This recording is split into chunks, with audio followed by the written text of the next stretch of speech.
This site is where Margaret Peg Leeson had set up her establishment. She was the best known brothel keeper in 18th century Dublin.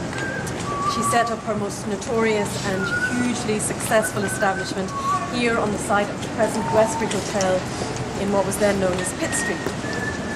She was born into an aristocratic landowning Catholic family in County Westmeath.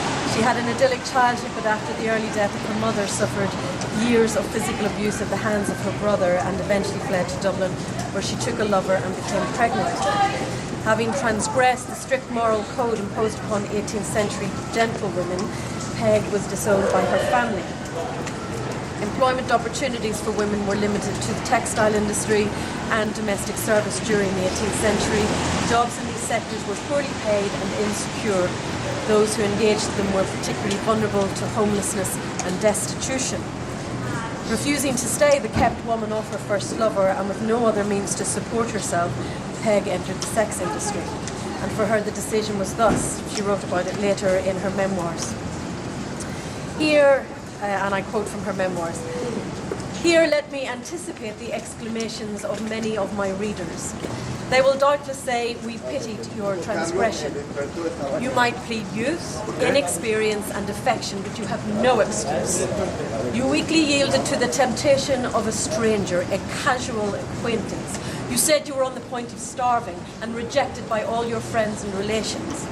But you should have sought to restore your connection with them by the prudence and chastity of your future life.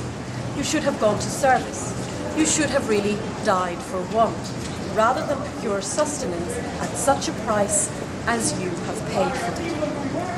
And Peg replies, "All this is easily said, all this may be true, but pray permit me to ask in my turn, were you ever on the point of starving? Did you ever experience real want? Perhaps you are not quite sure you would have really died for want, ere you have fallen like me. How could I have gone to service? Bred up as I had been, for what service was I fit? Who would have taken a servant without a character, and who had I to give me one?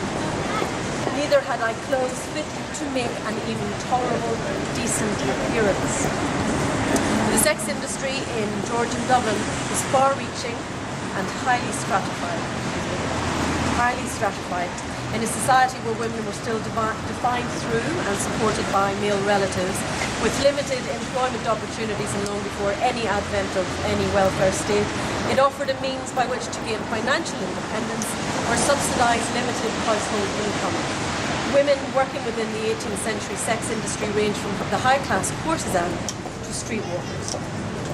Peg Leeson and her Pitt Street establishment were positioned in the upper middle ground of this scale. Intelligent, witty, educated and outspoken, she became at her peak one of the wealthiest women in Dublin. However, none of this protected her from discrimination, which she handled in her own high-spirited manner, again described in her memoirs. "On the ensuing night, I went with a Mrs. Judge to the opera. When we entered the box room, the two doorkeepers, Jackson and Wilson, were planted at their different posts. Jackson followed and took me by the arm, saying, 'Madam, you cannot go there.' I asked the reason of my being refused admittance to where I frequently sat. When he replied, 'It is the orders of Mr. Carnavali, and I cannot disobey them.' Signor Carnavali had taken the theatre in Smock Alley for the performance of Italian operas, and as the Signor thought himself a very great man, he endeavoured to establish new rules never before introduced in Dublin, the chief of which was to exclude every lady of my description from admission into the theatre. I sent round for Carnavali, and when he came, I asked him if it was his order I should be excluded from a place for which I had paid. He said yes, and that I should never go in while his operas lasted. 'Very well, sir,' I answered.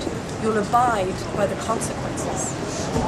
The next morning I went and consulted an eminent barrister, with whom I was very intimate. And pursuant to his advice, I lodged examinations and procured warrants against them for an assault and for robbing me by detaining the ticket for which I had paid. I got 4 of the most desperate, ill-looking fellows of bailiffs that Dublin could afford to attend me. I then took a coach and directed the catchpoles to keep in sight of the coach that I rode in, and to come up when I shouted, Hello, boys. Thus prepared, I drove to the theatre. Mr. Carnavale was called for. When he came to the coach side, I gave the signal of hello, boys. The bailiffs came up and took him and safe lodged him in Newgate jail. I then turned to the great company that was in the box room and lobby, and making a profound curtsy said, ladies and gentlemen, I'm extremely sorry to deprive you of the pleasure you may expect from this night's entertainment.